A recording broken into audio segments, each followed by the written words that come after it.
Good evening.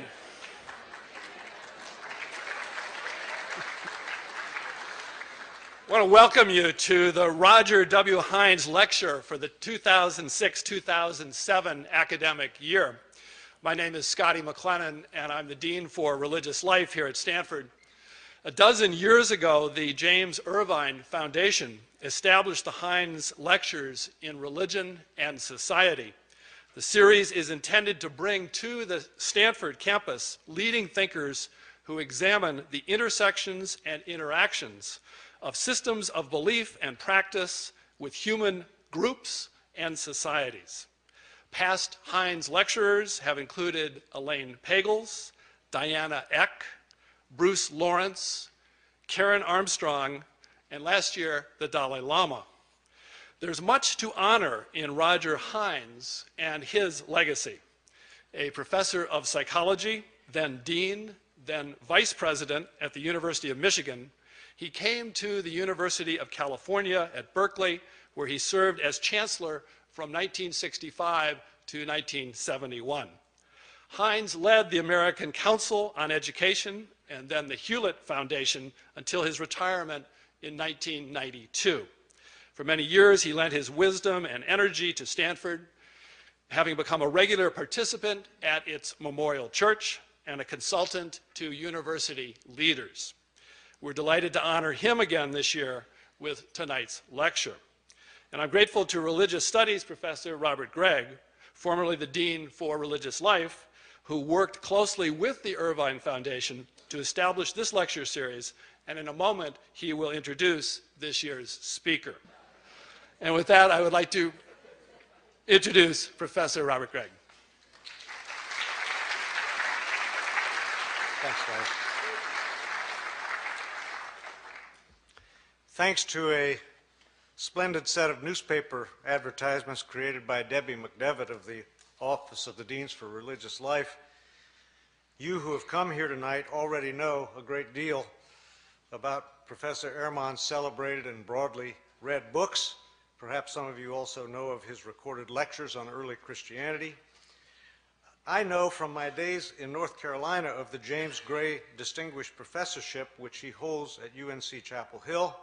I have heard stunning testimonies from those who have done their doctoral study with Bart Ehrman. While producing the kinds of close and technical stories that we in the Scholars Guild ponder and admire, Ehrman has also taken with complete seriousness his vocation as a teacher of undergraduate students and in recent years of the wider public. He makes fascinating texts and traditions in early Christianity accessible through his characteristic clarity of explanation and argument.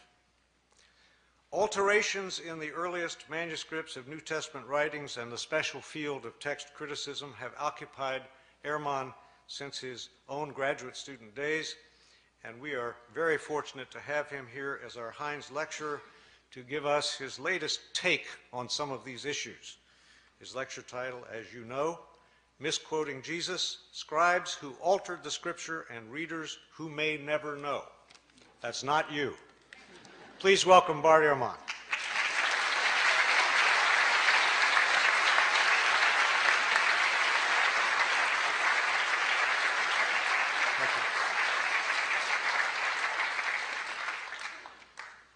Well, thank you very much for that generous introduction, and you're welcome. It's a pleasure to be with you all this evening.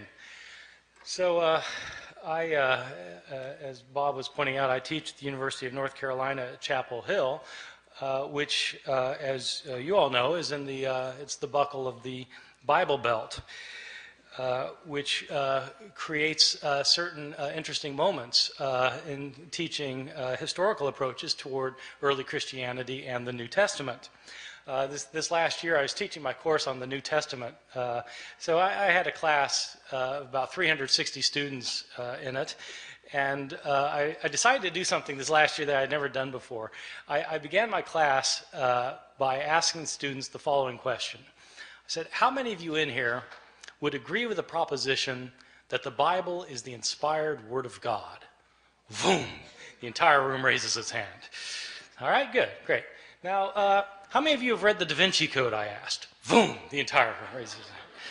Oh, good, okay. Now, how many of you have read the entire Bible? Scattered hands. I said, all right. Now, I'm not telling you that I think God wrote the Bible. You're telling me that you think God wrote the Bible. I can see why you might want to read a book by Dan Brown. But if God wrote a book, wouldn't you want to see what he had to say? It's just one of the mysteries of living in the South. Well, the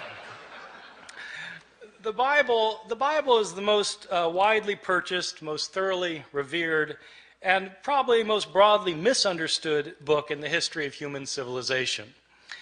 One of the things that's misunderstood, at least by my 19-year-old students at Chapel Hill, is that when we're reading the Bible, we're not actually reading the words of Matthew, Mark, Luke, or John. We're reading translations from the Greek language in which these books were written. And something is always lost in translation. And not only that, but we're not reading translations of the originals of these books, because we don't have the originals of these books or of any of the other books of the New Testament. What we have are copies made centuries later, many of them many centuries later. These thousands of copies that we have are all different from one another in lots of little ways and sometimes in big ways. There are places where we don't know what the authors of the New Testament originally wrote. Now, for some Christians, that's not a problem because they don't have a high view of Scripture. For others, it's a very big problem. What does it mean to say that God inspired the words of the text if we don't have the words? Moreover, why should one think that God performed the miracle of inspiring the words of the Bible if he didn't perform the miracle of preserving the words of the Bible? If he meant to give us his very words, why didn't he make sure we received them? The problem of not having the originals of the New Testament, though, is a problem for everyone, not simply for those who believe that the Bible was inspired by God. For all of us, I think, the Bible is the most important book in the history of Western civilization. It continues to be cited in public debates over gay rights, abortion, over whether to go to war with foreign countries, over how to organize and run our society. But how do we interpret the New Testament? It's hard to know what the words of the New Testament mean if we don't know what the words were. And so in this lecture, I'll be talking about not knowing what the words were and what we might know about the originals of the New Testament, how they got lost, and how possibly they might be reconstructed. So let me begin by talking about, on a fairly basic level, how it is that we got the books of the New Testament. The books of the New Testament were all written in Greek. They were all written in the first century of the Common Era. They were written by Greek-speaking Christians who wanted to share with their community their views of Jesus, of the faith, of what to believe and how to behave. So an author like Mark, the author of our first gospel, sat down and wrote out one day his gospel about Jesus. Now, we don't know where Mark actually lived. Some scholars have thought that Mark maybe lived in Rome. So let's say he lived in Rome. Mark writes his book. Well, how does this book get into circulation? The problem is we're dealing with an age in which there were no Xerox machines. There wasn't desktop publishing yet, no PDF files. In fact, there wasn't carbon paper. How did people get copies of books? Well, in the ancient world, the only way to get a copy of a book was to copy it by hand.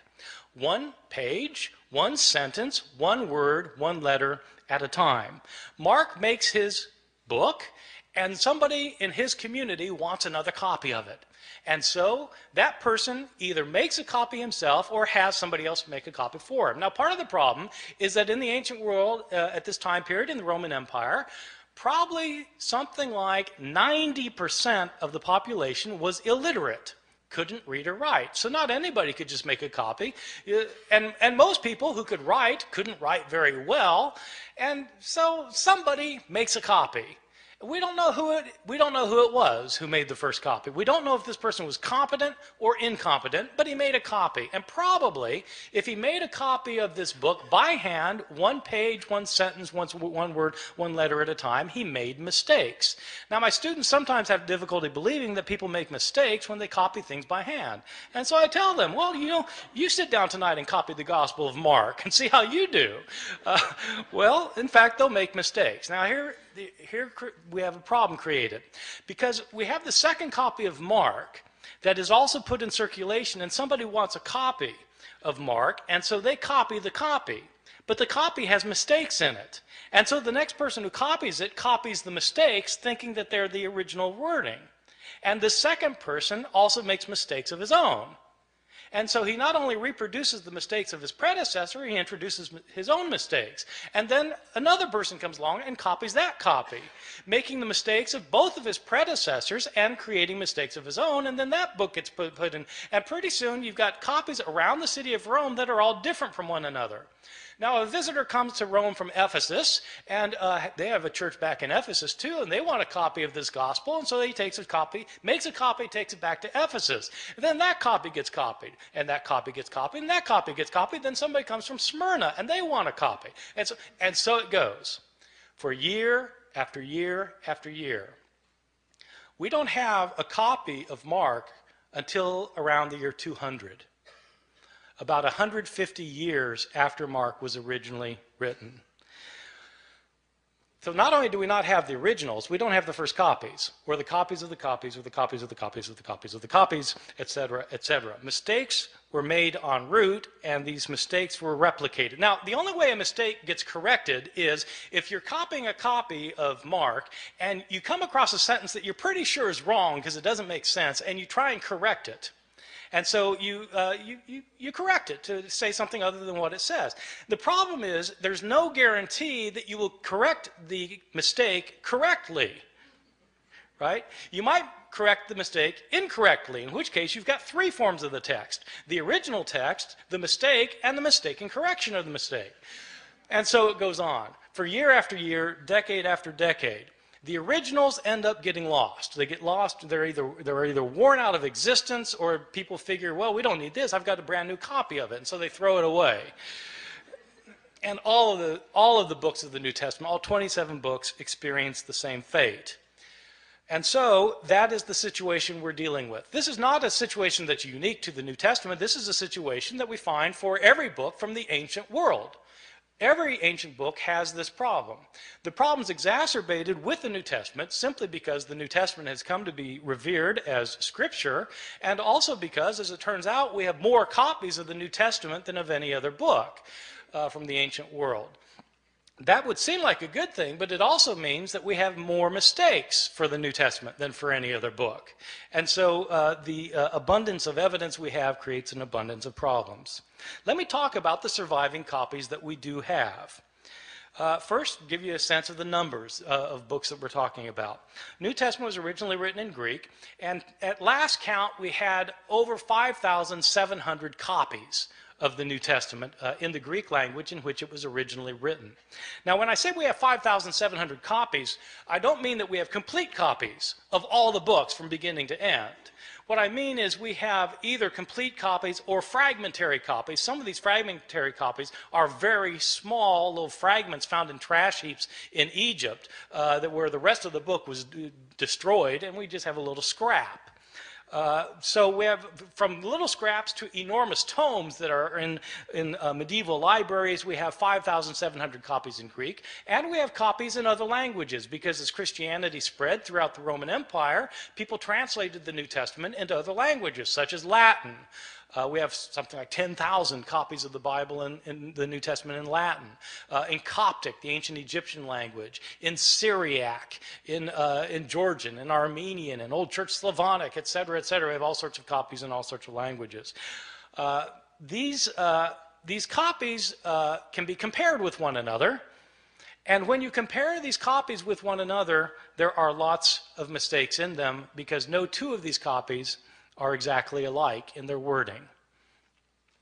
How old are these copies that we have? Well, the oldest copy that we have of any book of the New Testament is actually a little fragment that was discovered in Egypt.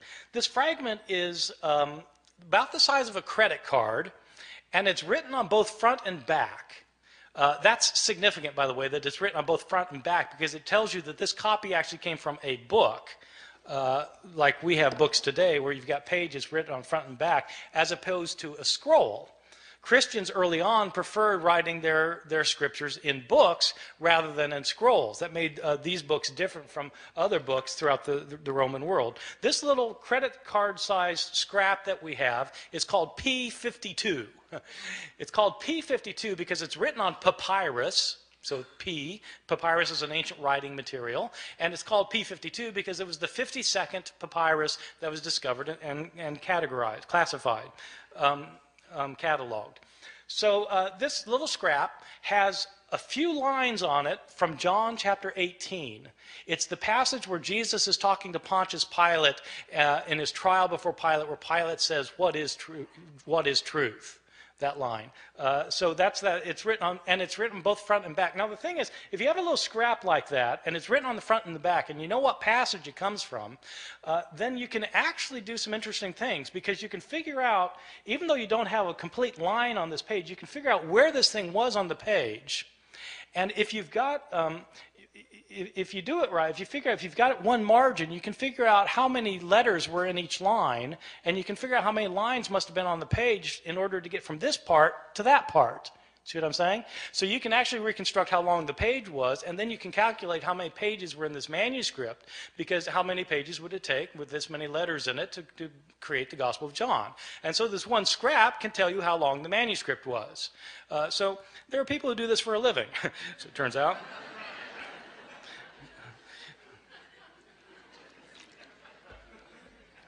So this is the oldest scrap. How old is it?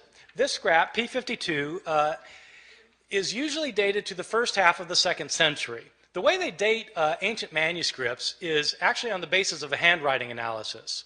The science of this is called paleography. Paleo meaning ancient, graphy meaning writing, ancient writing. So the study of ancient writing is called paleography, and there are scholars who are paleographers who can date manuscripts within about 50 years of their production. The way the science works is that handwriting in the ancient world, before there was the invention of printing, changed slowly over time. So people made letters in certain distinctive ways depending on when they lived. And so if you are familiar with how handwriting was in different periods of history, then you can determine when a manuscript was written. That's the science of paleography. And a good paleographer can get within about 50 years. So this thing, and you need a 50-year gap, because some scribe who's copying a manuscript when he's 70 probably is writing the same way he did when he learned how to write when he was 20, and so you need a 50-year gap. So this thing is dated to around 125 plus or minus 25 years. Well, that's pretty early. This is from the Gospel of John. This little piece was probably written about 30 or 40 years after John itself had been produced. So that's pretty good. We don't get a complete copy of the Gospel of John until, again, around the year 200. But we do have this little scrap. Most of the manuscripts we have are not anywhere near this early, though. We start getting full manuscripts at the beginning of the 3rd century, around the year 200, 150, 170 years after Jesus' death. These are about 120 years after most of these books had been written. And we don't start getting numerous manuscripts until the 7th, 8th, or 9th centuries. And then we start getting lots of them, because then you've got monasteries where monks are spending their days copying manuscripts, and we have a lot of their manuscripts. And so 5,700 manuscripts, some of them going back into the 2nd century, none of them being the originals, or within even within a few years of the originals. So with all of these differences, with all of these manuscripts, how many differences are there? Throughout the Middle Ages, it appears that the scholars didn't realize that there was a problem of not having the original text, or very few scholars realized that this was a problem. Even the scribes copying the text, they sometimes would realize there were differences in the manuscripts they were copying, but they didn't make a very big deal about it. The first time somebody made a really big deal about this was exactly 300 years ago this year, in the year 1707. There was a scholar named John Mill at Oxford. I think he's unrelated to the Victorian John Stuart Mill. This John Mill was a scholar of the Bible, and he had spent 30 years looking at manuscripts of the New Testament. Now, this is obviously after the invention of printing, and printers have to decide what text they're going to print, and the problem is they've got manuscripts that have differences among them. And so how does the printer decide which manuscript to print? Well, it's a problem. That's when they started realizing that this was an issue. Well, John Mill wanted to produce a printed edition of the Greek New Testament. He spent 30 years looking at the manuscripts available to him. He had available to him 100 manuscripts, approximately 100 manuscripts. And he printed up his edition of the Greek New Testament in which he'd give a verse, and then at the bottom of the page he would indicate the places where the manuscripts differed from one another for that verse. To the shock and dismay of many of his readers, when John Mill produced his edition of the Greek New Testament, it included an apparatus at the bottom of the page that cited 30,000 places where the manuscripts differed from one another. 30,000 places where there were manuscript variations among the manuscripts that he had discovered. And the striking thing is John Mill didn't give all of the differences he found. He only cited the differences that he thought were significant.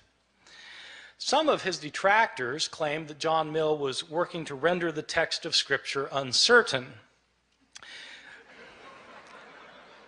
His supporters pointed out that he didn't create these differences.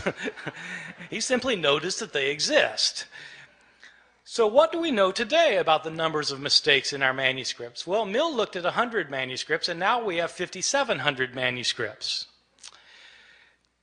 Nobody knows how many differences there are among the manuscripts that we now have, because nobody yet, even with the development of computer technologies, nobody has been able to add up all of the differences.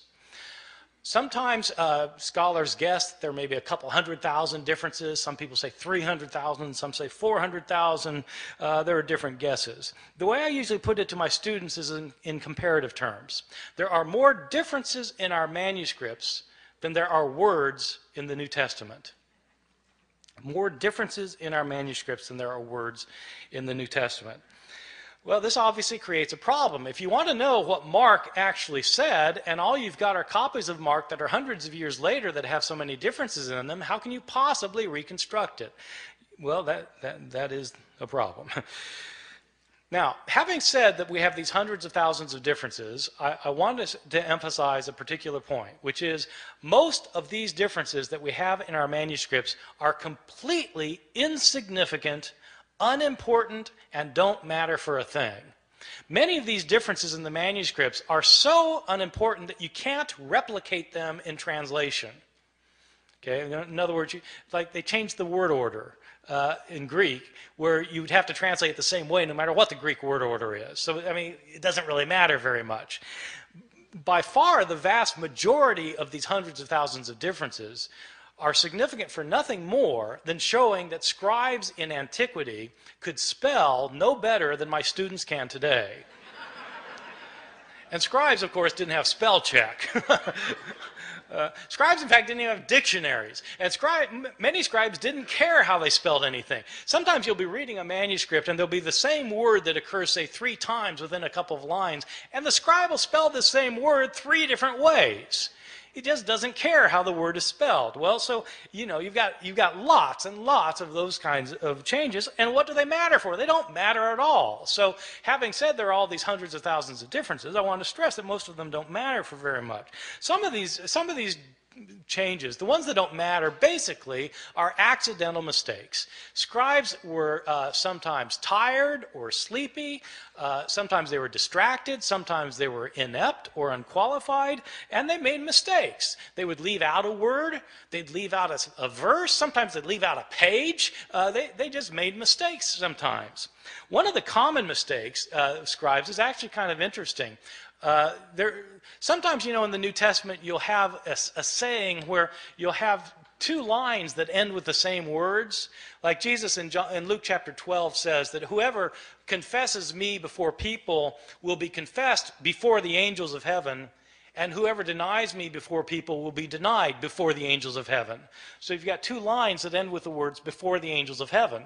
And what scribes sometimes would do is they'd copy down the words before the angels of heaven on the first occurrence, and then they'd copy it down, then their eye would go back to the page and their eye would alight on the second occurrence of the same words. Thinking that that's what they had just copied, they'd go then to the next line and start copying there, and as a result, they would leave out the intervening line. See how that works? That kind of phenomenon is where your eye skips from one line to another. It's called parablepsis. Parablepsis. And when you have words that end a line in the same way, that's known as homoteleuton. So this kind of mistake is called parablepsis occasioned by homoteleuton. It's on my final exam at Chapel Hill. Probably the most egregious mistake in any manuscript of the New Testament, one of my favorites, is in a manuscript that's manuscript 109. It's 109 because it's written on parchment and animal skin instead of papyrus, and it's the 109th manuscript that was cataloged. This is a 10th century manuscript that was written by a scribe who wasn't paying attention, and this scribe was copying the Gospel of Luke. Now, the Gospel of Luke is one of the two Gospels in the New Testament that has a genealogy of Jesus. Genealogies usually aren't the favorite reading of my students at Chapel Hill, and I think probably it wasn't the favorite reading of this guy because he wasn't really paying attention to what he was doing. But, in Luke's genealogy is actually fairly interesting because in Matthew's the other gospel that gives a genealogy of Jesus, and it traces Jesus' line all the way back to Abraham, the father of the Jews, in Matthew. Luke doesn't stop there. Luke keeps going. Luke traces Jesus' genealogy all the way back to Adam, as in Adam and Eve. This is a fantastic genealogy. I've got an aunt who's a genealogist who's traced my family, back to the Mayflower.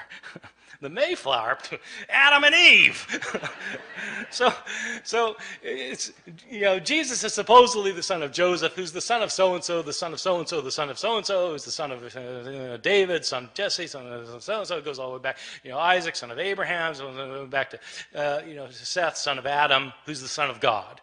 Okay, this genealogy goes all the way back.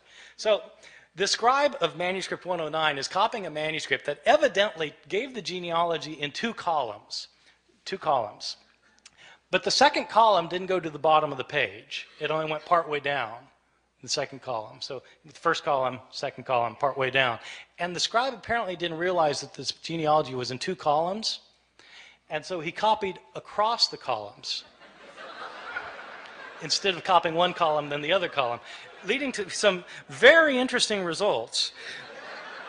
As it turns out, Adam isn't the first human being. There was a man named Phares, who's the father of the human race, and as it turns out, God is the son of Aram. So it happens. These kinds of mistakes are just pure accidental mistakes that scribes mess up in places. There are other kinds of mistakes that are what I think are probably intentional mistakes. I differentiate between accidental mistakes where scribes just slip up and intentional mistakes where it looks like scribes are actually trying to change the text. Now, I don't know for sure that scribes are trying to change the text. I don't have any scribes around to interrogate about the matter, but there are some changes that don't look like they could possibly simply be a slip of the pen. And there are others that are debatable, whether they were a slip of the pen or not, but let me give you a couple of examples and you'll see that some of these look like scribes maybe wanted to change the text. I'll give you a couple for instances. In Mark chapter 1, the Gospel of Mark, we read at the very beginning that we read, as was written in Isaiah the prophet, behold, I send my messenger before your face to prepare your way for you. Okay, this is in Isaiah the prophet, behold, I send my messenger before you. This is a very interesting passage because the passage that's quoted is not Isaiah. When it says in Isaiah the prophet and then gives the quotation, the passage quoted is actually Exodus. So it's interesting that in the later manuscripts of Mark's gospel, the text is changed so that it no longer says in Isaiah, as is written in Isaiah the prophet. Now it says, as is written in the prophets. You see, getting rid of the problem that, in fact, this isn't a quotation from Isaiah. Right? See, so I mean, maybe that's a slip of the pen, but it looks to me like somebody saw that this could be taken as a mistake, and they changed it as a result. Or give you a second example. In Luke's Gospel, chapter 2, we have the only story of Jesus as a boy in the New Testament. Jesus is a 12-year-old, and we're told that he and his family have taken a trip to Jerusalem to celebrate a festival, probably the Passover festival. It is a peculiar story because they celebrate this festival, and then the family goes back in the caravan back home, and 3 days later they realize Jesus isn't with them. I mean, you might think they would have checked ahead of time, but he's not there, and so they go back to Jerusalem to try and find him, and on the third day, his mother finds him in the temple. And this isn't an accident, by the way, that it's on the third day, right? This is a foreshadowing for Luke of what's going to happen at the resurrection narrative, where on the third day, Jesus will rise from the dead. Well, so on the third day, his mother finds him in the temple, and there's 12-year-old Jesus talking to the leaders of the Jews and discussing with them matters of the law. And Mary is not pleased, and she sees Jesus finally after tracking him down for 3 days, and she says, "Son, why have you done this? Your father and I have been looking all over for you." Now, when scribes copied this, they were taken aback. Your father and I? But Joseph wasn't his father, right? Jesus was born of a virgin. So it doesn't make sense for Mary to say, your father and I have been looking all over for you. And so there are changes in the manuscripts. Some manuscripts simply say, Joseph and I have been looking all over for you. Some manuscripts say, we have been looking all over for you. But somebody's changing the text because it could be read as a problem. And so they got rid of the problem. I'll give you a third example. This example is in one of Jesus' discourses in the New Testament, in Matthew chapter 24, in which Jesus is talking about what's going to happen at the end of time. This passage actually was very important. I feel a tangent coming on here, by the way. This passage was very important when I moved to Chapel Hill in 1988. Bob, you had been gone for a year at this time. In 1988, there was a big furor in North Carolina. There were Christian groups who thought that the end of the world was going to happen in 1988. That Jesus was going to come back and take everybody out of the world who were his followers. That's the rapture, right? When the rapture, and Jesus comes back, takes people out of the world, and then all hell breaks out on earth for 7 years, and then the end comes, right? So there was a guy who had written a book based on this passage I'm going to talk about in a second. A guy had written this book that was called 88 Reasons Why the Rapture Will Occur in 1988. This book was in 2 million copies. I had students whose parents believed it and literally sold the farm. They thought that Jesus was going to come back in 1988. And so I just showed up in North Carolina kind of blissfully ignorant of these things. And I moved from New Jersey where such things we're not worried about. And we... But this guy named Edgar Whisenant, he was a NASA engineer who had studied the Bible and come up with 88 reasons why the rapture is going to occur in 1988. And one of the reasons involves this passage I'm going to talk about. Jesus tells the disciples want to know, when's the end going to come? And Jesus tells them, learn the parable of the fig tree. When the fig tree puts forth its leaves, you know that summer is near. So too, when these things take place, you know that the end is near. Truly I tell you, this generation will not pass away before all these things take place. So Edgar Whisenant, this is one of Edgar Whisenant's 88 reasons. So the way it works is this. What is Israel in the Bible? Israel is sometimes represented as a fig tree. Well, when the fig tree puts forth its leaves, you know that the end is near. Well, okay, so if the fig tree is Israel, when does the fig tree put forth its leaves? Well, the fig tree lies dormant over the winter, and then when springtime comes, it comes back to life. When does Israel come back to life? 1948. That's when Israel comes back to life, becomes a nation again. Truly I tell you, this generation will not pass away before all these things take place. How long is a generation in the Bible? 40 years. 1948 plus 40, bingo, 1988. This was one of the 88 reasons. Now, somebody pointed out to Edgar Whisenant that Jesus in the same passage points out that no one knows the day or the hour when the end will come. When Whisenant had said that it was going to come during the week of Rosh Hashanah in September. And so they said, but Jesus says no one knows the day or the hour. And Whisenant was completely unfazed. He said, I don't know the day or the hour. I just know the week.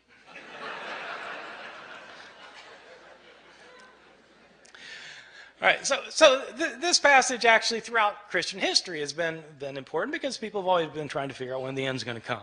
So in this passage, Jesus says no one knows the day or the hour, not the angels of heaven, nor even the Son, but the Father alone. Okay, Matthew 24:36. Scribes copying that found it to be a peculiar thing to say, though. Not even the Son knows when the end is going to come? I mean, surely the Son of God is all-knowing. Isn't he omniscient? And so how do scribes deal with the problem? They deal with the problem by getting rid of the phrase. And so in later manuscripts, the phrase, not even the Son, is taken out, so that now Jesus doesn't claim to be ignorant about when the end is going to come. So that strikes me as probably an intentional sort of change. All right, so you get accidental changes and you get intentional changes. I want to talk about some of the big differences that you get in some of our manuscripts, just so you can get an idea of how significant this problem can be. Probably the most familiar story in the New Testament Gospels is the story of Jesus and the woman taken in adultery. I'm pretty sure this is the best known story of the Gospels because it's in all the Hollywood movies. I mean, if you do a movie about Jesus, you've got to have Jesus and the woman taken in adultery. It's so much a requirement that even Mel Gibson, who the Passion of the Christ, which is about Jesus' last hours, has to get this in, and so he has a flashback showing this scene of Jesus and the woman taken in adultery. So the way the story works, it's found only in the Gospel of John, chapter 7 and 8. And Jesus is teaching the temple, and the Jewish leaders they drag this woman in front of him, and they say, she's been caught in the act of adultery. The law of Moses says we're to stone someone like this. What do you say? See, this is setting a trap for Jesus, because if Jesus says, well, yeah, stone her, then he's violating his teachings of love and mercy. But if he says, no, forgive her, then he's breaking the law of Moses. So what's it going to be? Well, Jesus has his way of kind of getting out of these traps, as you know, if you read the New Testament. So what he does in this case is he stoops down and he starts writing on the ground. And he looks up and he says, let the one without sin among you be the first to cast a stone at her.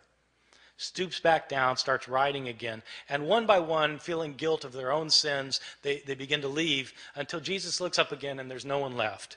And he says to the woman, is there no one left to condemn you? And she says, no, Lord, no one. Jesus replies, neither do I condemn you. Go and sin no more.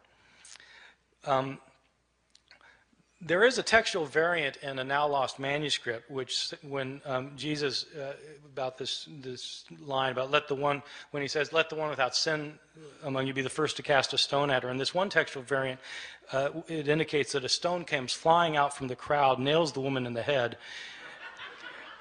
And Jesus says, Mom, sometimes you really tick me off.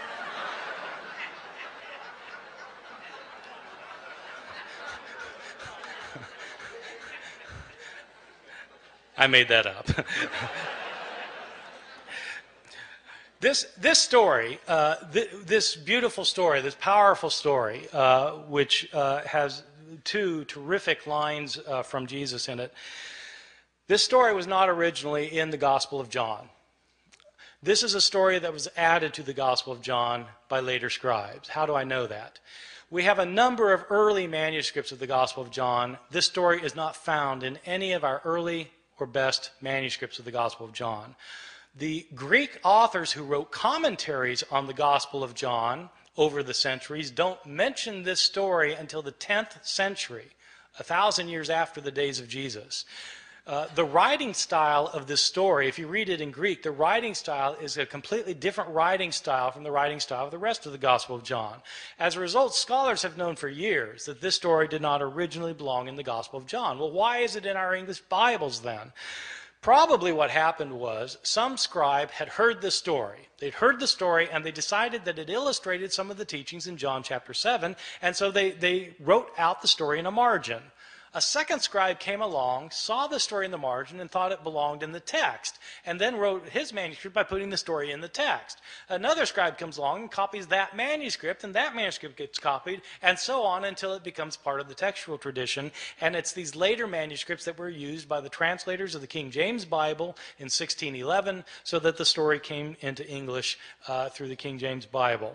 So this story, however, is not a story that was originally in the New Testament.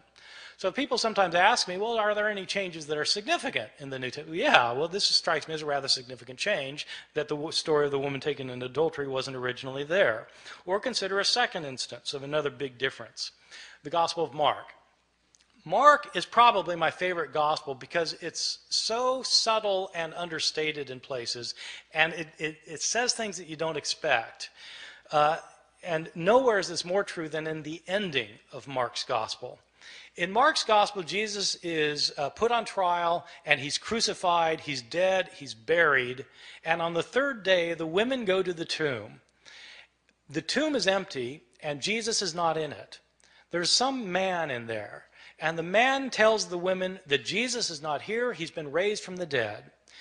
He tells the women, go tell the disciples that he will meet them in Galilee. And then it says the women fled from the tomb, and they didn't say anything to anyone, for they were afraid. Period. That's where it ends. That's the end of the Gospel of Mark. And you think, how could it end there? I mean, they're told to tell the disciples, but they don't tell anybody. Didn't the disciples ever learn? Didn't they go to Galilee? Didn't they see Jesus? How could that be the end of the story? And that's exactly the reaction the scribes had. They got to that ending, they said, how could it end there? And scribes then decided it couldn't add there, and so they added 12 verses. So that in your English Bibles today, you'll find 12 more verses after that, after chapter 16, verse 8. And often they'll be in double brackets, because the translators will tell you in a footnote, these verses weren't originally in here, these were added by later scribes. In these verses, in these added verses the scribes added later, but we know they're added later because they're not in the earliest and best manuscripts. The writing style is different from the rest of the Gospel of Mark, and in fact there are inconsistencies between this ending and the verses that precede it. So this is clearly an addition to the Gospel of Mark. In these final verses, according to these final verses, the women do go tell the disciples do go to Galilee, they do meet Jesus there, and Jesus then tells them that they're to make the disciples of all the nations, and people become his disciples will be able to speak in foreign languages that they previously didn't know. They'll be able to handle deadly snakes, and they'll be able to drink poison and it won't harm them. These are the verses that the Appalachian snake handlers in my part of the world use to base their liturgical practices on. I've always thought that sometime in the ambulance on the way to the hospital, somebody should point out, well, actually those verses aren't in the Gospel of Mark.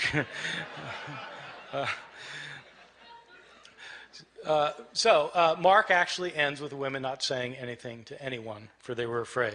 Somebody added the last 12. Let me give you a couple more examples of some differences that strike me as big.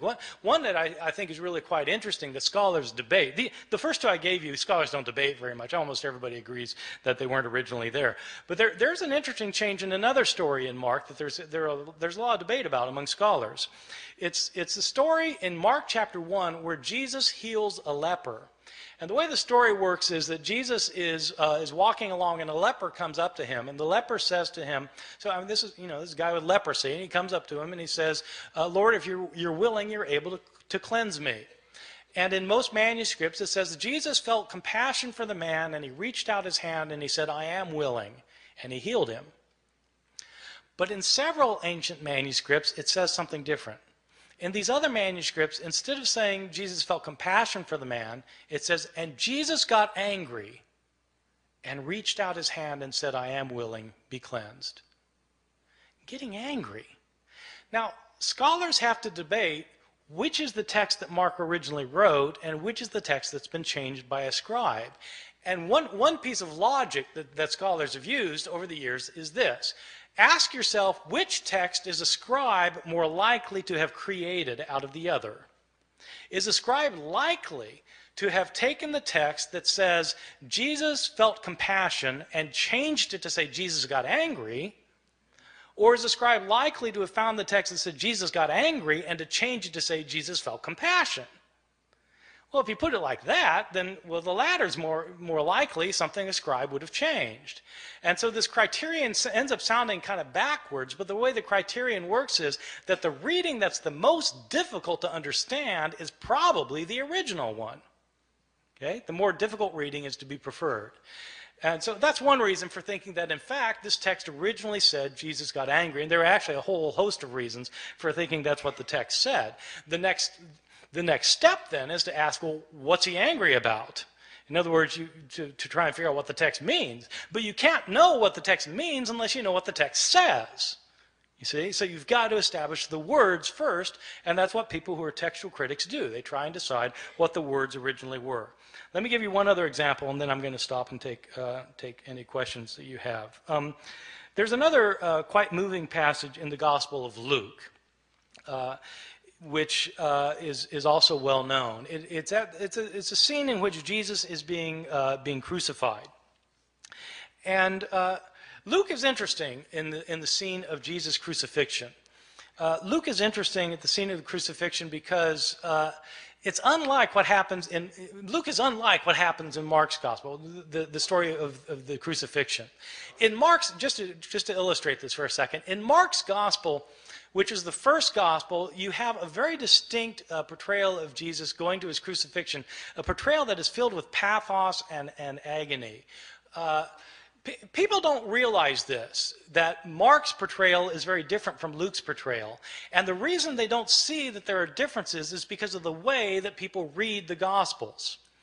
The way people typically read the Gospels, if they read the Gospels at all, but if they read the Gospels, the normal way of reading a Gospel is you start at the beginning and you read to the end. So, okay, you're going to read the Gospel. You start with Matthew. You start with the first verse, chapter 1, verse 1, and you start reading and you get to the end. You go from top to bottom. Then you read Mark. Start with the beginning, go to the end, top to bottom, and it sounds a lot like Matthew. Same stories, a lot of the same words, sounds very similar. Then you read Luke, top to bottom, sounds exactly the same. Not exactly, it's different, but it's basically the same thing. They sound alike. And then you read John, well, that's different, but, well, in essence, it's not that far off. So they all sound basically the same because you read them from top to bottom, or you read them vertically. The way to see differences in the Gospels is to read them not vertically, but to read them horizontally. Where you read a story in Matthew and you look at the same story in Mark and compare the two stories. When you do that, you start finding enormous differences. People, there are all these debates about whether there are discrepancies in the Bible. If you want to find discrepancies in the Bible, all you have to do is read the texts horizontally. I give this as an assignment to my students all the time. I give them I say, take the resurrection accounts. What really happened at the resurrection? Depends which author you read. And so I have them list what happens in Matthew, what happens in Mark, what happens in Luke, what happens in John, and compare the lists. And it's actually quite striking when you do this with the resurrection narratives. Because, well, who is it that goes to the tomb? Is it Mary Magdalene by herself or Mary with other women? If other women, how many other women? And what are their names? It depends which gospel you read. What do they find there? Is the stone rolled away already or is it not rolled away already? Depends which gospel you read. Who do they see there? Do they see a man there as in Mark? Do they see two men there as in Luke? Or do they see an angel as in Matthew? Depends which gospel you read. What are they told? Are they told to tell the disciples to meet Jesus in Galilee, or are they told to tell the disciples to stay in Jerusalem? Do they go tell the disciples? It depends whether you read Mark or whether you read Matthew and Luke. If they do tell the disciples, what do the disciples do? Do they go to Galilee or do they stay in Jerusalem? It depends which gospel you read. I mean, you just go down the line, and it's different. And that's how you get if you read these stories against each other. Well, if you do that in the story of the crucifixion in Mark and Luke, you come up with very, very different portrayals. The significance of that is not just, there are discrepancies. Yeah, there are discrepancies, but that isn't the point. The point is that if you want to know what Mark has to say, you have to read Mark and not pretend he's saying the same thing as Luke, because they're different. And so Mark has to stand on its own as a literary production.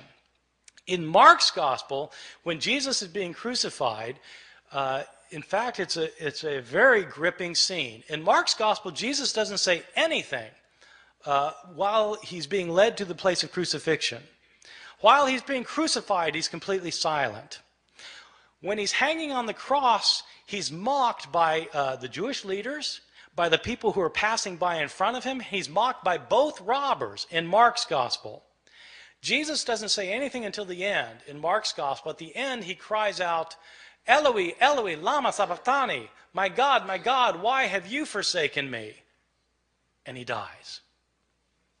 That's it. That's Mark. Very, very powerful and gripping.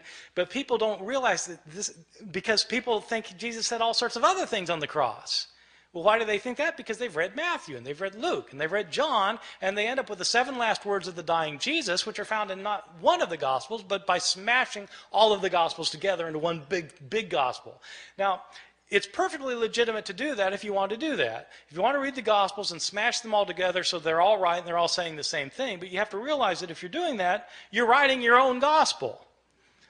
And you're making it say something that's different from any of the Gospels of the New Testament. Okay, so I mean that's the effect of doing that. In Luke's gospel, Jesus is not silent.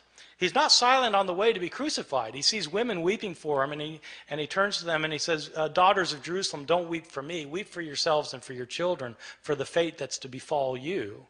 He's more concerned about these women than himself in Luke's gospel.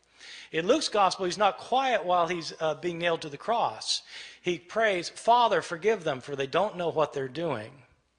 While he's hanging on the cross, he actually has an intelligent conversation with one of the robbers.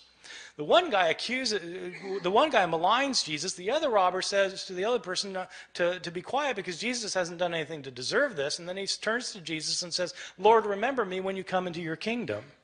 And Jesus says, "Truly I tell you, today you will be with me in paradise." Jesus knows exactly what's happening to him in Luke's gospel. Not in Mark, but in Luke he knows exactly what's happening to him. He knows what's going to happen to him after it happens to him. He's going to wake up in paradise, and this guy's going to be next to him.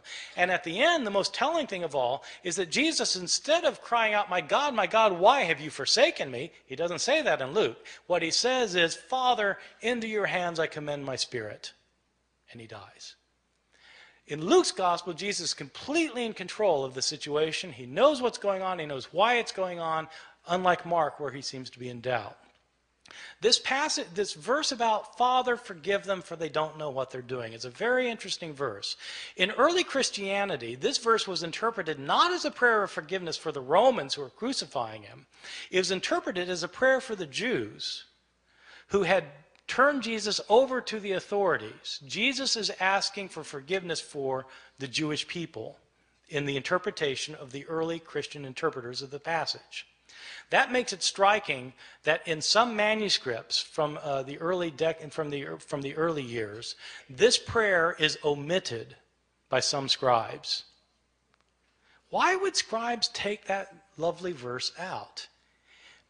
Well, it should be obvious why they took it out. They took it out because they interpreted it as a prayer of forgiveness for Jews, and these scribes didn't think God had ever forgiven the Jews. In the 2nd and 3rd centuries, Christians started saying that Jews are guilty for the killing of Christ, and that, in fact, the destruction of the city of Jerusalem in the year 70 by the Roman armies was a punishment by God given to the Jewish people for rejecting their own Messiah. In the 2nd and 3rd centuries, we have Christians who are saying that Jesus was God, so that when Jews, they would say, when Jews were responsible for the death of Jesus, we have some authors saying Jews are guilty of deicide. Jews have killed God, and God held them responsible. What's a scribe who thinks that going to do with this prayer of forgiveness? He's going to take it out, and that's exactly what happens. Some of our early manuscripts are missing the prayer. They're missing it because scribes have changed it for reasons of their own. These are some of the big differences that you can find in the New Testament manuscripts, and there are all sorts of differences that you find. Some are related to theological disputes of early Christianity, where scribes have changed the text to make it coincide more closely with their own theological views. Some of these changes have to do with relationships of Christians and Jews. Some of these changes have to do with Christian understandings of women. There continue to be debates today in churches, Christian churches, about whether women should have leadership roles. Well, these debates often hinge on verses that have been changed by scribes. You can guess which way scribes changed these verses. In the 2nd and 3rd centuries, when women's roles were being suppressed, all of a sudden manuscripts start showing up in which women are told to be silent in the churches. This is the sort of change that scribes made. The textual critic is somebody who tries to deal with this phenomenon of manuscripts that have so many changes in them. There are actually two things that a textual critic does. One thing that is, of course, primary importance is to figure out what an author actually wrote. Because you can't interpret an author, whether you're talking about Plato or Aristophanes or Homer or Mark or Matthew or Luke or John. You can't interpret what an author said unless you can't interpret what he said unless you know what he said. You've got to have his words, and so textual critics try to reconstruct to the best of their ability what an author actually wrote. A textual critic also, though, is interested in knowing why the text got changed. Why did scribes change the text? I mean, you know, it's interesting to see that sometimes they fell asleep, but beyond that, what kind of theological motivations were there for changing the text? What kind of ideological influence were affecting these scribes? When we know more of that kind of information, we're better able to understand both the scribes and their own historical context as people living in the early centuries, especially the early centuries, a time period about which we have very little information about Christianity otherwise. Thank you very much.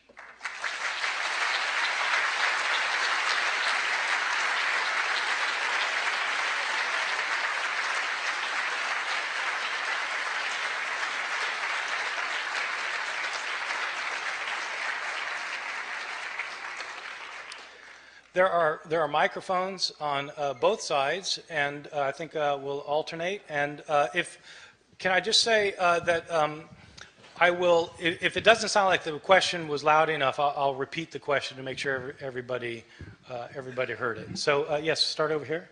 Yes. Early in your conversation or in your presentation, you mentioned that the Bible is often used in social situations, and you mentioned in particularly abortion, war, and what was the other one? Gay rights.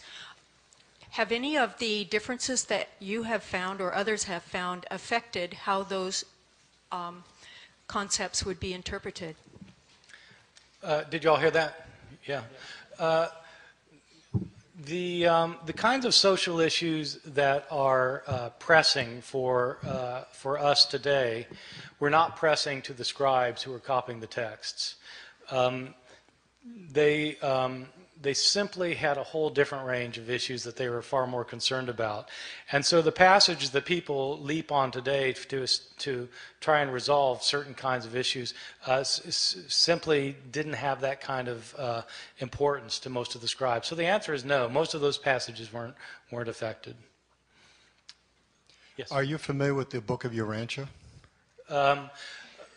Every time I give a talk, I have people ask me to read it, but I have not yet done so. Well, it's an interesting read because often there's an expanded text on, might be one line in the New Testament, and in Urantia there might be 3 paragraphs. So Yes. I commend it to you. Okay, thank you. Yes. Your comments on 2 other books, one of them, The Gospel of Judas, and the other, The Sword of Christian, Constantine. Also, I'm an airman. Really? How do you spell it? E-H-R-M-A-N. Oh, okay. Go for it. Yeah, okay, he's asking about 2 of the books, the Gospel of Judas Iscariot. Yeah, actually, let me tell a story about the Gospel, because I was, when National Geographic was considering whether to finance the publication and dissemination of the Gospel of Judas, they called me and asked me if I would help them authenticate the manuscript, which was my first indication that National Geographic absolutely had no clue what they were doing with this manuscript, because it's written in Coptic, which which I can read Coptic, but I'm not a Coptic scholar. Right? And so I told the woman who would call me, I said, well, look, you need a Coptologist to do this. She said, oh yeah, great. Okay, what's a Coptologist? A Coptologist is an expert in Coptic language who can, and she said, well, what we really want to do is date this manuscript. And I said, oh, well, to date the manuscript, then you need to get a paleographer. She said, oh, okay, great, yeah. No. What's a paleographer? Yeah. So then she said, well, really what we really want to do is carbon-14 date the manuscript. Are you able to help us with the carbon-14 dating? So yeah, right. Every Friday night, I carbon-14 date manuscripts. So, no, I can't help you with carbon-14 dating. You need a scientist for that. I said, look, I'll find you a Coptic paleographer, and you find a scientist who can carbon-14. And they said, well, we want you to be involved with this, though, because we want somebody who's interested in early Christianity and knows about Gospels that didn't make it in. I said, no, I'm happy to be involved. I said, but where's the manuscript? She said, well, it's in Geneva. I said, okay, count me in. And so we went to Geneva. I have a friend, a guy named Stephen Emmel, teaches in Germany, who's a Coptic paleographer, and called him up. And I said, Stephen, I don't know if you've heard these rumors, but the Gospel of Judas has turned up. And Emmel says, yeah. He says, you know what? I think I saw it 20 years ago. I said, oh my God, you want to see it again? He said, yeah. I said, okay, let's go to Geneva. And so we did. So the Gospel of Judas is it's the most recent discovery of an early Christian text. It was actually discovered 30 years ago now, 1978. But it's a very long story. It was unknown basically to everybody until just 3 or 4 years ago, when it finally got into the hands of competent scholars and conservationists who could put it back together, because it was fragmented in 1,000 pieces. But it's a very interesting gospel because it's a gospel that is a Gnostic gospel that talks about how this world we live in is not the creation of the one true God, but is a creation of lower, inferior divinities. And the point of salvation is to escape this world. Okay, if you all know Gnosticism, I'm sorry, I'm taking a little longer on this than I should, but if you know the world of Gnosticism, the Gnostic Gospels, Gnostic Christians were people who felt like they were entrapped in their bodies in this world, that they were imprisoned in bodies, and that because the creator of this world wasn't the one true God, it was a lower divinity. So the way I illustrate this with my students is, you know how sometimes people feel like they're alienated in this world, like they look around, they just don't feel like they belong here. They look around and this world just doesn't make sense to them. I felt this way till the last election, actually.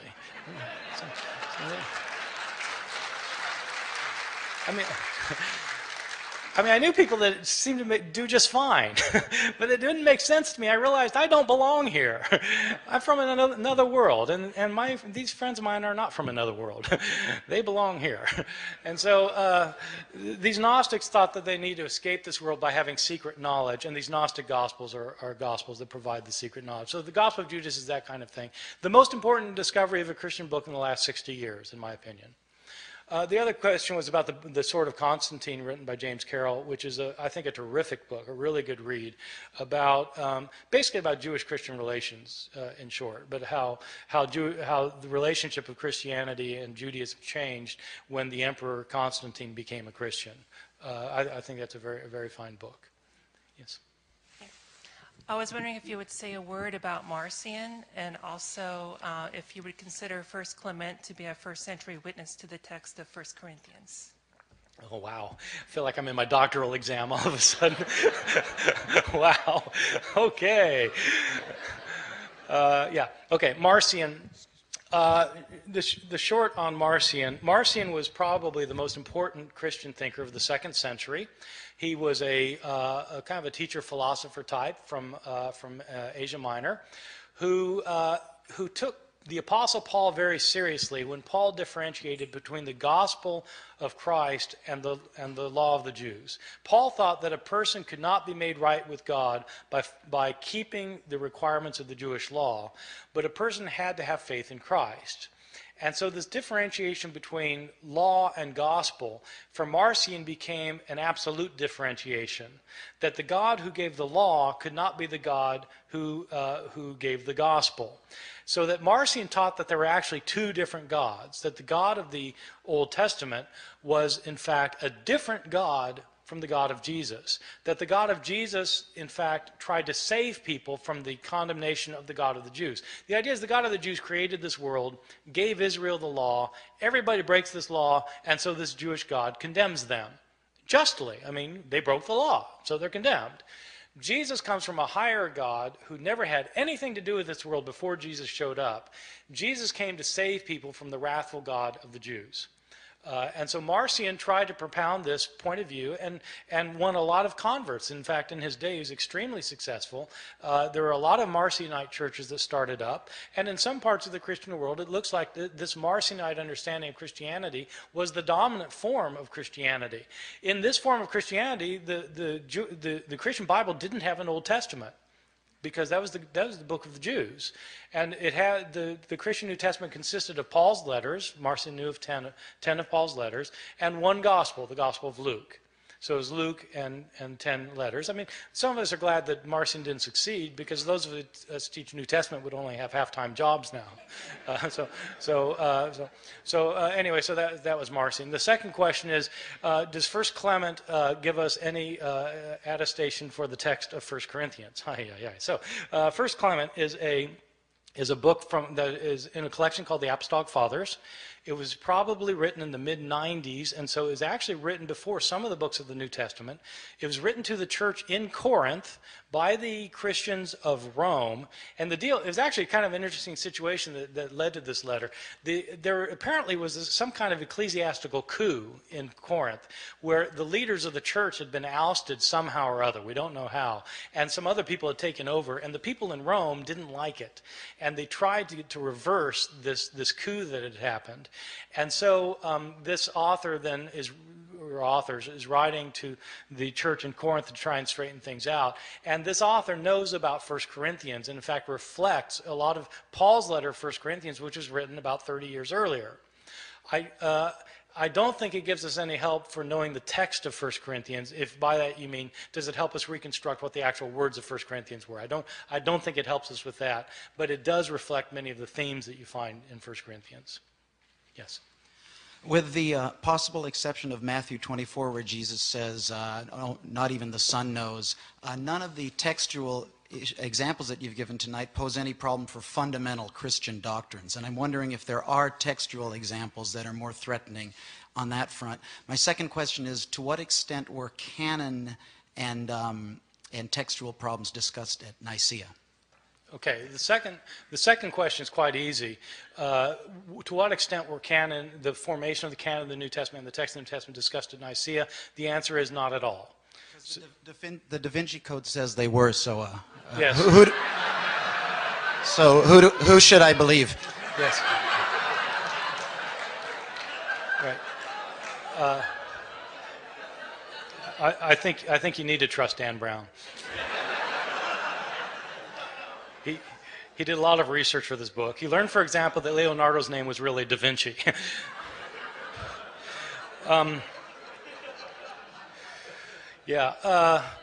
Yeah, you know, according to the Da Vinci Code, of course, the Council of Nicaea was where there was a vote on whether Jesus was the Son of God or not, and it was actually a close vote. And that is completely bogus. Everything he says about the Council of Nicaea is absolutely wrong. The Council of Nicaea didn't talk about the formation of the canon, which books would go in, which books would go out. Constantine had no role to play in that decision at all, nothing to do with it, so far as we know. So that's just... that's something he came up with. That is no bearing on historical reality, I think. Are there textual changes that affect Christian doctrine? Well, it kind of depends how you look at things. There certainly are passages that affect Christian doctrine. There are passages in which scribes changed passages to emphasize that Jesus was divine. They changed other passages to emphasize that he was human. And so they wanted to emphasize that he was both human and divine. And so they changed passages so that it would look that way. One passage in particular is kind of interesting that is directly related to Christian doctrine, is that the doctrine of the Trinity is not explicitly taught in any passage of the Bible. In other words, the doctrine that there are three gods, Sorry. Dan Brown speaking once more. The doctrine that there's one God manifest in three persons, that these three persons are each individually completely God, but there's only one God. Not three gods, but one God, but not one person, three persons. So the three in one. This is not taught in any passage of the Bible except 1 John chapter 5, verses 7 and 8, in which the author says that there are three witnesses in heaven, the Father, the Word, and the Holy Spirit, and these three are one. That's a pretty explicit statement about the Trinity. Now, there's an interesting story about this passage because it doesn't show up in the Greek manuscripts of 1 John. It's in the Latin manuscripts of 1 John. When the first scholar to put together a printed Greek New Testament produced his work, this was Erasmus, who was a humanist from Rotterdam. In the year 1516, he put together for the first time the printed edition of the Greek New Testament. He didn't include the verse, because it wasn't in the manuscripts that he had. And the Latin theologians went ballistic. And according to the story that circulated, Erasmus said, look, it's not in any of the Greek manuscripts. And they said, yes, but it's part of the church's doctrine. You've gotten rid of the Trinity. And Erasmus said, look, if you can produce a Greek manuscript that has it in it, I'll include it in my next edition. And so they produced a Greek manuscript. And so they copied out a Greek, somebody copied out a Greek, and when they got to that point, they translated the Latin back into Greek, stuck it in, and Erasmus was true to his word and included that in his next edition. And it was on the basis of that edition that the King James Bible translators put the Bible into English. So that's why the verse showed up in the King James translation. So yeah, that certainly affects doctrine. Now the thing is, you could argue the doctrine of the Trinity without that verse. You can argue theology without any particular verse, because theology is never just kind of rooted in a particular word or it's a bigger thing than all that. And so my view is that Christian doctrine isn't based on any of these textual variations. What happens, though, is these textual variations sometimes change the way what a verse means. Sometimes they affect what an entire chunk of a book means. Sometimes these textual changes affect the very meaning of an entire book. And that's theologically significant to me. Not that it necessarily changes anybody's precious doctrines or their chosen doctrines, but it does affect what the books of the Bible mean, and that's theologically significant, I think. Yes? Yes, I appreciated your lecture. I haven't read Misquoting Jesus, but I enjoyed your Da Vinci Code book last year. It was got me thinking. Seriously, I did like it a lot. A question I have regarding the attempts to harmonize the crucifixion accounts, whether they can be harmonized or not, concerns the logical approach that's appropriate to use, and this is what I'd ask your comment on. Aristotelian logic basically indicates that omission is not necessarily a contradiction. At the Stanford philosophy website, I think it's the Encyclopedia of Philosophy, I forget exactly, there's a very elegant summary of Aristotle's definition of a contradiction. Basically, in my limited style, I'll just say it's a situation where you have two statements that cannot both be true at the same time regarding the same situation. The statement that Bart Ehrman and Bob Gregg are in this room does not contradict the statement that Bart is in this room. It does contradict the statement that only Bart is in this room. So when you add the word only, that's a concern. And so given the fact that the gospel writers were not attempting to be exhaustive, as long as Mark doesn't say the only thing Jesus said was Eloi, Eloi, lama sabachthani, I'm not sure that there's an issue there. It's like if there was a traffic accident. One witness might say, well, the red car swerved and hit the pedestrian. Another person might say, well, actually, before that, it was a blue car that cut the red car off that I saw that hit the pedestrian. But there's not, they have different details, but the test, the threshold for saying it's a contradiction seems to me to be higher than what you're setting it at. Yeah, okay, good. Yeah, thank you. It's a very good question. And I think, part of it, there are a couple things to say about it. One is, it depends what you're after. If you're after what each witness is saying, then it's not fair to make the one witness say what the other witness is saying, because they're saying different things. And so if what you're interested in is what the witness has to say, then you have to stick with what that witness has to say. Right. There are problems. There are problems of reconciling things, because if you go with the idea that omission isn't a contradiction, the way you end up reconciling things leads to some very peculiar situations. For example, when I was in college, I bought a book. I was an evangelical Christian who held this kind of view, and I believed that, in fact, the texts could all be reconciled with one another. And I bought a book that was called The Life of Christ in Stereo. Which was, the idea is, it's kind of stereophonic sound with the Gospels, and you need them all going at the same time to get the full thing. But there are problems, because in Mark's Gospel, Jesus tells Peter that before the cock crows twice, you'll deny me 3 times. Now, in Matthew's Gospel, it says, before the cock crows, you'll deny me 3 times. So what do you do in the life of Christ in stereo? Well, you put the two together, and it ends up that Peter denies Jesus 6 times. Once before the cock crows and once before it crows twice. Now, that's perfectly possible, and it reconciles the difference, but it makes the text say something different from what any of the texts say. And as it turns out, there are flat-out contradictions, too, which your way of doing it wouldn't work, in my opinion. Just give you one example. One example is, well, no, never mind, okay. What day did Jesus die on? Well, it depends which text you read.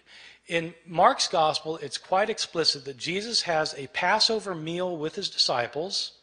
Mark 14:12, where do you want us to prepare the Passover for you? Jesus tells them. They go home that night. They have the Passover meal. They eat the meal. After the meal, Jesus is arrested. He spends the night in jail. Next morning, appears before Pontius Pilate. Pontius Pilate kills him the morning after the Passover meal is eaten. You read the Gospel of John, and Jesus has a meal with his disciples. It's not called a Passover meal. He's arrested after the meal, spends the night in jail, shows up for Pontius Pilate, he's condemned, and it says that he is sent off to be crucified just after noon on the day of preparation for the Passover, which is the day before the Passover meal is eaten. So, he couldn't die both times. He either died the day before the Passover or the day after the Passover, but it couldn't be both. And so you have that kind of thing, as well as the kind of thing you're pointing out where, they might just be eyewitnesses telling different parts of the story, in my opinion. Just to clarify, though, using the Aristotelian definition of a contradiction, are the statements, the fact about what Jesus said from the cross, are those contradictory, those accounts? Or are they? See, I was saying You're omission just talking is... about the statements. No. But I'm saying that if you want to reconcile them by saying that giving the 7 last words of the dying Jesus, if all you're interested in is Aristotelian logic, then the answer is no. Okay. But if you're interested in what these texts mean, then the answer is yes. You get very different portrayals depending on which account you read. So Okay. it depends what you're interested in. Okay, thank you. Yeah.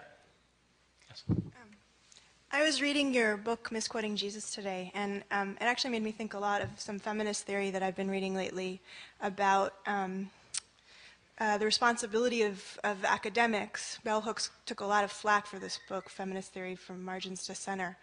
And so I'm reading Misquoting Jesus and thinking this is essentially a book with an argument about philology that is accessible, readable, and does not sacrifice the complexity of the argument. So one, as an aspiring academic, what's your secret? And 2, do you have a philosophy about what our responsibility as academics is, and how do you think about who your audience is? Yes, thank you. Well, thank you for the compliment. And, the reality is that most academics don't know how to talk to a normal human being.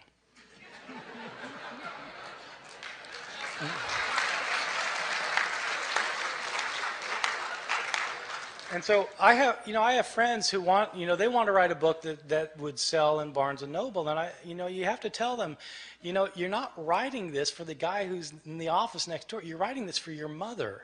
You know, you've got to think about, you know, who you need to learn how to communicate with people. And so there's not an easy answer to that, but that was absolutely the challenge of this book. One thing people have gotten upset about, evangelical scholars have gotten upset about this book, is they say, well, this isn't news. We've known about this for hundreds of years, which is, of course, what I say in the book. We've known about this for hundreds of years. So I'm not trying to present something that is like radically new that scholars have never known before. Scholars have known this since John Mill in 1707. And so this is old news, but nobody's bothered to tell the general audience. Which is, you know, I mean, and the reason they haven't bothered is pretty obvious. It's hard. I mean, we're talking about Greek manuscripts here. How do you talk about Greek manuscripts to people who don't read Greek? Right? Well, you just have to figure out some way to do it. So, you know, the way I do is I like to tell stories. So that's how I decided to do it. So I don't think there's a real secret other than just learning how to talk to people. So, yes. Actually, I have been reading the Bible for the last 5 years, and especially New Testament. There's one statement of Christ, be peace on him, which I want that you should explain it over. He says that I have been sent not to change the Torah. I have to come to fulfill it and act upon it in spirit and letter. And the only way to go to the heavens is if you follow Torah more than the rabbis. And then if you read Torah, there's no mention about Son, Father, Holy Ghost. So when were they created? If they were from the very beginning, why didn't any of the old prophets in the Old Testament mention about it? So I just want to get this clarified. Yes, thank you. Well, the passage you're quoting is from Matthew chapter 5, verse 17. It's distinctive to Matthew. Matthew's gospel is the one that emphasizes that Jesus' followers need to follow the Torah. It's interesting because the Apostle Paul says just the opposite. He says that a person can't be made right with God by following the Torah. And in Matthew, Jesus says his followers have to follow the Torah. And so that is an interesting issue. The question about what do you do about the fact that the Torah doesn't mention Father, Son, and Holy Spirit, of course, that's exercised theologians for centuries. Back when they were developing the doctrine of the Trinity, they had to deal with this. And they came up with solutions to that by modern standards, I think would be seen as creative. You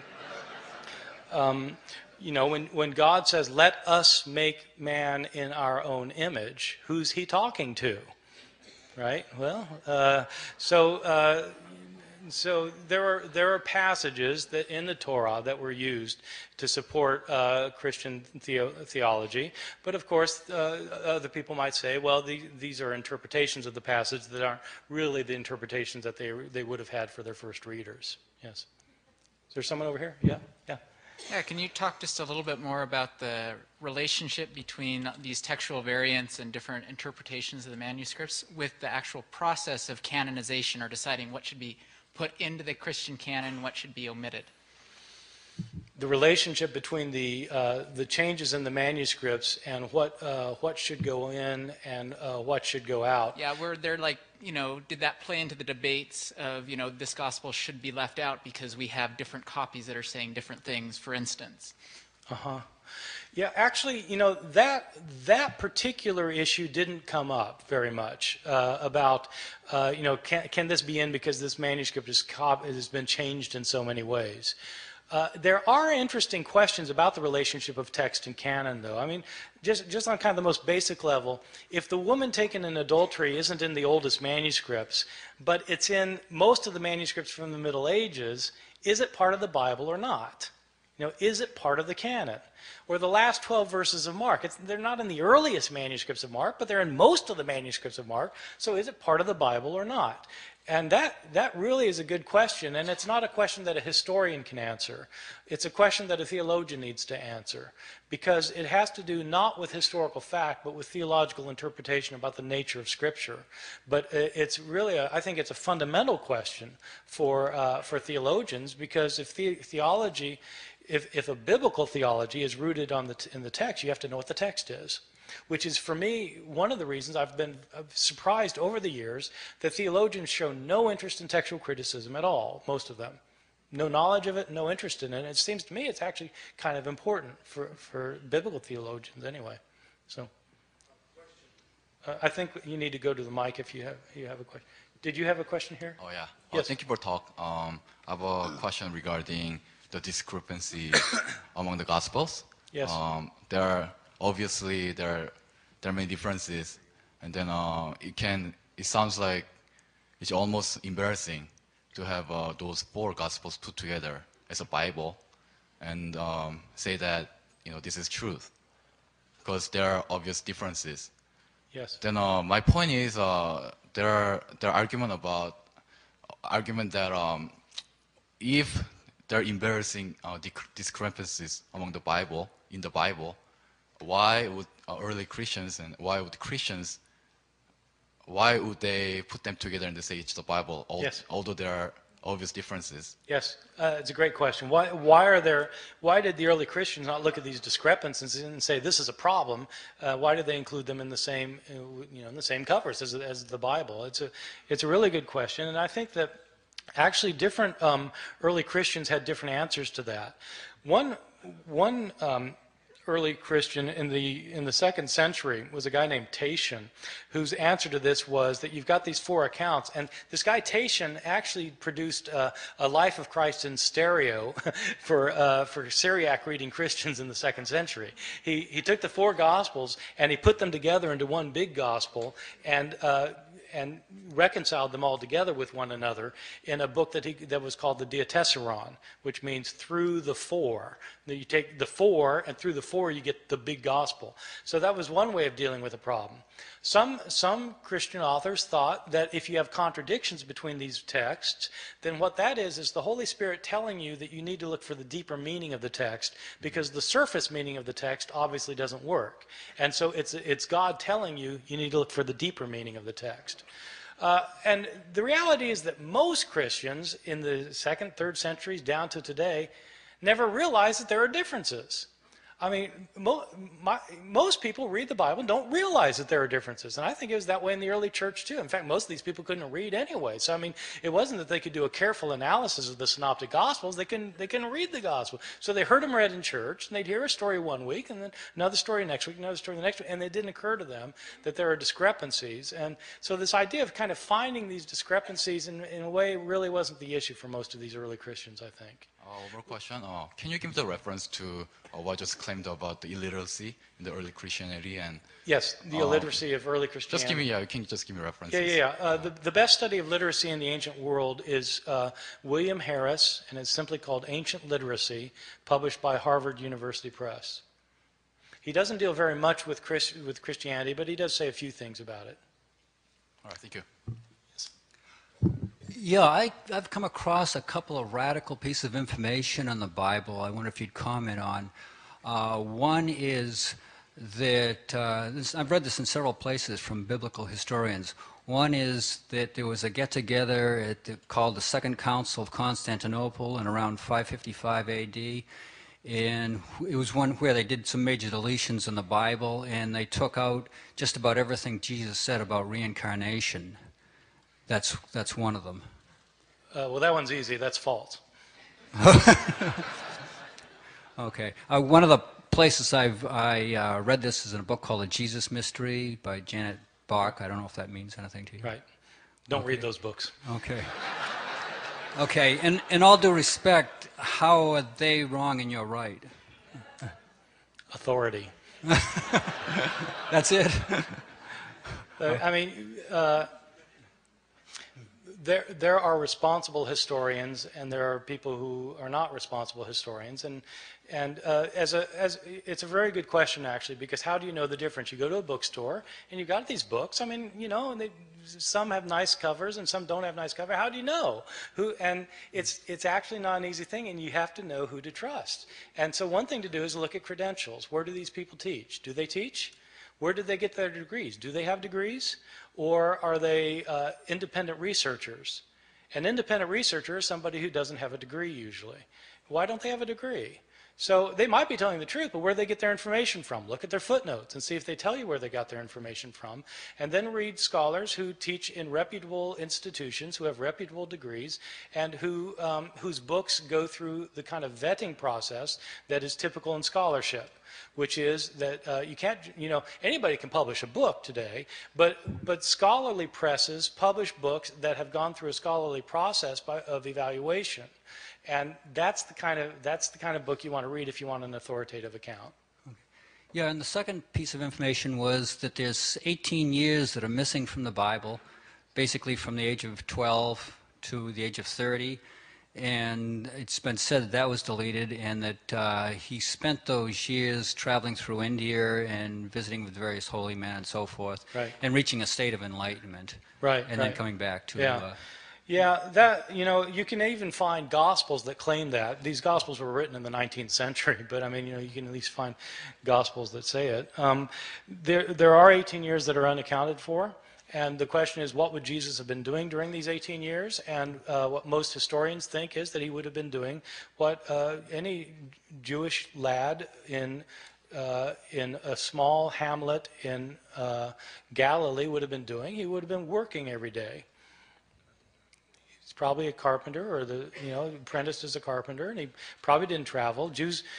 I mean, he was very poor, probably a hand-to-mouth existence, and probably worked 6 days a week. And on the seventh day, you couldn't go anywhere because it was the Sabbath. So my guess is he just grew up in Nazareth. And there are no ancient sources.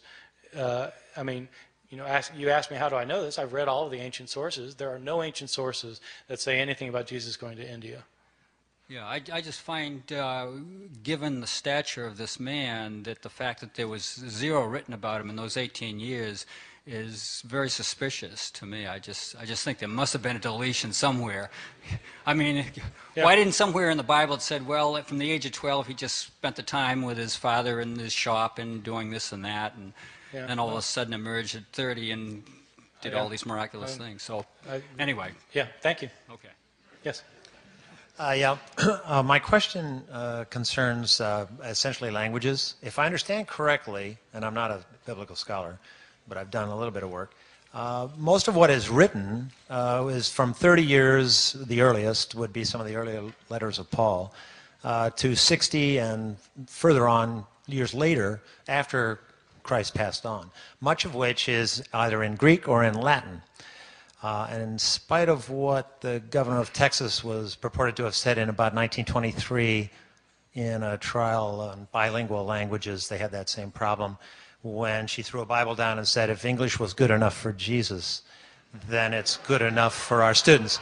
I suspect that Jesus didn't speak English and actually spoke the language of the common people, since he was actually trying to talk to the common people, which, if I understand correctly, in first century Palestine was Aramaic.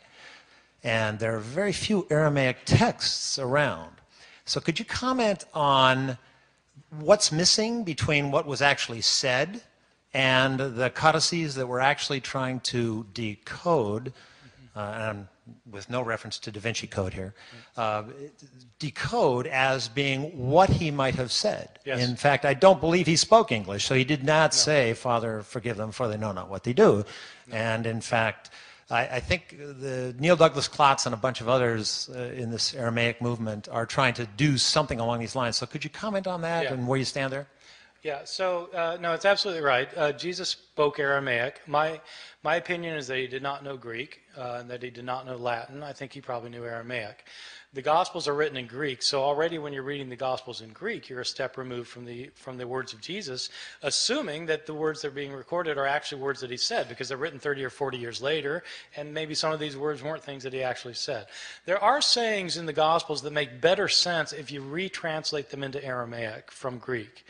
I mean, it's tricky to do. I mean, it's, but it's fun too. So so give you an example. There's a saying that doesn't make very good sense in Mark chapter 2. I'll use the sexist phrasing of this because it's the one people are familiar with, and it's one that it's easier to make my point. Sabbath was made for man, not man for Sabbath. Therefore, the Son of Man is the Lord of the Sabbath. Okay? Sounds like familiar. But it doesn't make any sense, Sabbath was made for man, not man for the Sabbath. Therefore, the Son of Man is the Lord of the Sabbath. What's the therefore? Because it doesn't work. Well, but if you say it in Aramaic, the word for man, meaning human being, and the word for Son of Man is the same word, Barnashah. Sabbath was made for Barnashah, not Barnashah for the Sabbath. Therefore, Barnashah is Lord of the Sabbath. That makes sense.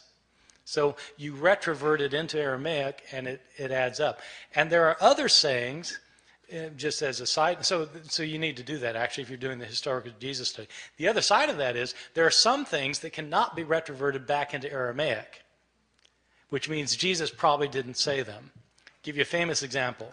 Every World Series behind home plate, you get somebody holding up a sign, John 3:3, you must be born again. This is a very interesting passage that people holding these signs don't realize, the linguistic problems, which is this. When Jesus says this in the Gospel of John, he says, a person must be born anothen to see the kingdom of heaven. Anothen is a Greek word. Now, the word anothen is interesting because it actually has two meanings. It can mean from above, or it can mean a second time. Okay, it means both things. And you have to decide which it means depending on the context. Nicodemus misunderstands what Jesus says. Jesus is saying you have to be born from heaven to see the kingdom of heaven. And Nicodemus thinks, I've got to go crawl back into my mother's womb and be born a second time? And then Jesus corrects his mistake. No. And he tells him what he meant the first time. So the conversation hinges on the double entendre of this word anothen, the Greek word anothen. And you cannot reproduce the double entendre in Aramaic. So the conversation hinges on a particular Greek word that doesn't have a parallel in Aramaic, which means the conversation couldn't have happened like that. So. How about Hebrew? No Hebrew either. Yeah. But they weren't speaking Hebrew in Jesus' day. Jesus probably could read Hebrew, I think, but they weren't. It wasn't a spoken language in Palestine in his time. Yes. I have two questions. The first one is, how would you compare the copyists of the Sopherim copyists with those of the early Christians, which you've made a great point on? You're asking about Jewish scribes from the Middle Ages. You're asking about? No, those are Masoretes. I'm talking about the copyists in Ezra's time. Oh, yeah. We don't know. I don't think we know. What a lot of people say when I give a talk on this about the New Testament is they point out that what they say is, well, Jewish practices were to copy everything meticulously, exactly, and they're usually thinking about the Masoretes. In the Middle Ages, there were Jewish practices that were extremely meticulous, but I don't think we know very much about copying practices in antiquity, especially in the Persian period, because we just don't have the kind of evidence we need. Thank you. The second question was, may I have your autograph? Yes, you may. I'm going to take one more question because this fellow, and then I'm going to stop. Yes. In some of the ancient cultures, there were oral traditions that seemed to be designed to preserve a certain passages orally very exactly. Is there any evidence from early Christian times that there, in some corner of Christendom, such traditions were there, and what would they say about the passages? Yes, were oral traditions such that the traditions were being kept intact over the years with the retelling. And there have been New Testament scholars who've argued that Jesus was a rabbi who taught his disciples certain things, and they memorized these things so they they passed them along without changing them orally. That idea has run into trouble on two grounds. One is that there have been anthropological studies of oral societies that have shown that in most oral cultures, it actually doesn't work the way we would think it would work. Well, the way we think it would work is that if you can't write something down, that you'd probably want to remember it exactly because you don't have a way of writing it down, so you'd want to remember it exactly. But that idea that you would want to remember it exactly, in fact, is a product of written cultures.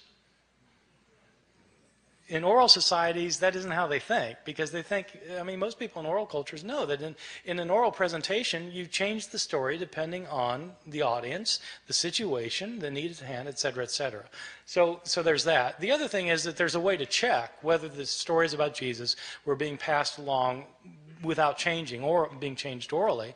And that's the fact that we have several different authors who have written down the things Jesus allegedly said and did, and you can compare them with one another. And when you do that, there are discrepancies. So it looks like people are changing the stories both orally and at the written stage, I think. Okay, I need to stop there. Thank you very much. I've enjoyed being with you.